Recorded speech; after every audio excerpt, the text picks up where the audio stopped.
आज अगर ये नो कॉन्फिडेंस मूव, अगर ये primary chief justice of Pakistan अगर इसको रिवर्ट बैक कर देता है और इसको रिस्टोर कर देता है, और अगर हम नो कॉन्फिडेंस मूव में हम चले जाते हैं और डेफिनेटली गवर्नमेंट हार जाएगी, तो इसका मतलब है कि हमने फॉरेन इंटरवेंशन को सपोर्ट किया, फॉरेन एग्रेशन को हमने सपोर्ट किया है और अपनी सेटिंग गवर्नमेंट को हमने हटा दिया, हमने रजीम चेंज का हिस्सा बन गए। इसका इम्पैक्ट सिर्फ ये नहीं है कि नवाज शरीफ आ जाएगा या चोर आ जाएंगे, इसका इम्पैक्ट बहुत ज्यादा है, बहुत गहरा है, बहुत दूर तक है।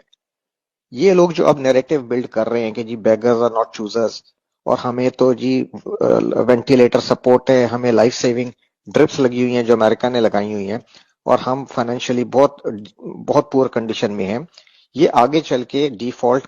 की सिचुएशन में अपने आप को शो करेंगे या चले जाएंगे, क्योंकि ये लूट मार है, ये इसी इकोनॉमी को बिल्ड नहीं कर सकेंगे।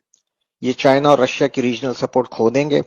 और फिर ये इकोनॉमिक अनस्टेबिलिटी और डिफॉल्ट में चले जाएंगे। फिर इन ये कहेंगे कि जी अब हमें वर्ल्ड बैंक, आईएमएफ और इंटरनेशनल कम्युनिटी से हमें ऑफर है कि हम अगर न्यूक्लियर एसेट्स अपने तल्फ कर दें पीसफुली, तो हमें जो है इंटरनेशनल सिक्योरिटी गारंटीज दी जाएंगी और हमें जो है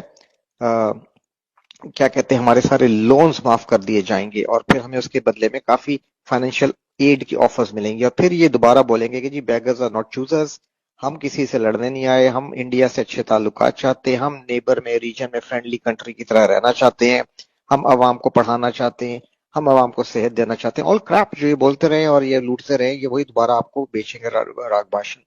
और हम अपने न्यूक्लियर एसेट्स गिव अप कर देंगे, क्योंकि उस वक्त हमारे पास कोई ऑप्शन नहीं होगी और हम पे बहुत ज्यादा इंटरनेशनल प्रेशर होगा, और आपकी अपनी गवर्नमेंट, सिटिंग गवर्नमेंट उसको सपोर्ट करेगी। ठीक है, उस वक्त कोई आर्मी चीफ, चाहे करंट आर्मी चीफ हो या कोई गैरतमंद आर्मी चीफ हो, कोई नहीं उठ सकेगा। और फिर आप न्यूक्लियर एसेट्स अपने डिफेंड करेंगे, इंटरनेशनल जो मॉनिटरिंग एजेंसीज हैं वो आएंगी और आपके ही अपने इंटरनल सपोर्ट के साथ ये न्यूक्लियर एसेट्स को रिमूव कर देंगे, जैसे यूक्रेन में हुआ। जब आप डिफैंग कर दिए जाएंगे न्यूक्लियर पॉइंट ऑफ व्यू से, और उस वक्त आपकी आर्मी जो है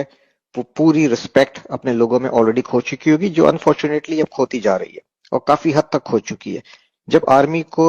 अपनी अवाम की सपोर्ट खत्म हो जाएगी, जब अवाम का अपने मुल्क पे से उस वक्त तक एतबार खत्म हो चुका होगा, वीक हो चुके होंगे, इंडिया के आगे हम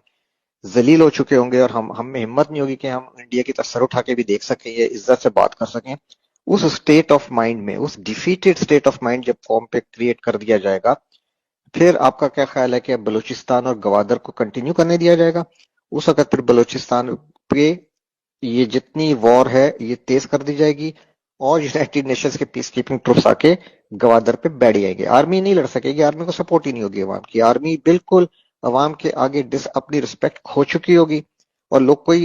इवन जवान और अफसर नहीं अपने ऑफिसर्स पे वो एतबार करेंगे, क्योंकि वो जनरल्स भी अपनी रिस्पेक्ट अपने रैंक और फाइल में खो चुके होंगे, चाहे वो कितने ईमानदार होंगे, लेकिन उनकी कोई रिस्पेक्ट नहीं बची होगी ये न्यूक्लियर डिफेंग होने के बाद या इस सिचुएशन में जाने के बाद। उसके बाद सिंध में कराची और सिंधियों के दरमियान सिविल वॉर कराई जाएगी, महाजरों और सिंधियों में।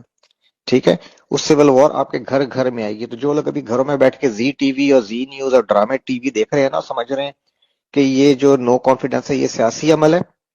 और हमारा कोई लेना देना नहीं है, हम अपने रोजे करें, अफ्तारियां करें, ये आपके घरों में, हमारे घरों में आएगी। सीरिया मत भूलें, ठीक है, इराक, लिबिया मत भूलें, यमन, यूक्रेन मत भूलें, कोई महफूज नहीं होगा। चाहे वो पंजाब में बैठा हो, अगली बारी फिर जरदारी के नारे लगा रहा हो, या अगली बारी फिर न्याजी, या एक बार फिर शेर, या जी अल्ताफ, ये आपके हमारे घरों में आग आएगी और एक एक घर को आग लगेगी। ठीक है, और आपके इतने हिस्से बुखरे होंगे, और यही लोग बाद में, यही जो लीडर्स हैं जो यूरोप में जाके बैठे होंगे, ये आप पे फिर हामिद करजई या अशरफ गनी की तरह के बैठेंगे, या जिस तरह भी लिबिया में हफ्तार, जनरल हफ्तार बैठा हुआ है, फलाना बैठा हुआ है, ये इसी तरह ये कहानियां होंगी। ठीक है, और अल्लाह ना करे कि ये हो। और this is what they want, the western powers इस रीजन को डिसइंटीग्रेट करना चाह रहे हैं, पाकिस्तान को, ताकि यहां बैठ के ये चाइना को रोक सकें, रशिया को एनसर्कलमेंट कर सके, और इंडियन हेजुमनी यहाँ पे कायम होगी। ठीक है, तो खुदा के लिए इस चीज को समझें, ये कोई पॉलिटिकल प्रोसेस नहीं है। मैं हैरान हूं अपने टीवी एंकर्स पे, अपने न्यूज मीडिया पे, जो इस चीज को अपने, और दानिशवरों पे जो इस चीज को as a political situation deal कर रहे हैं। ये पॉलिटिकल सिचुएशन नहीं है, ये आप पे हाइब्रिड वॉर की एक एक्सट्रीम स्टेप है, अनफॉर्चुनेटली, नोइंगली या अननोइंगली। हमारे chief of army staff and top brass, whatever the reason में बी, ये इस वक्त कॉम्प्रोमाइज्ड है। ठीक है, और ये अगर अभी कोई कुछ कर सकता है तो अवाम खड़ी हो बाहर, और या फौज के अंदर से कुछ हो। ये इस वक्त, ये इस सिचुएशन से पाकिस्तान को बचाना इस वक्त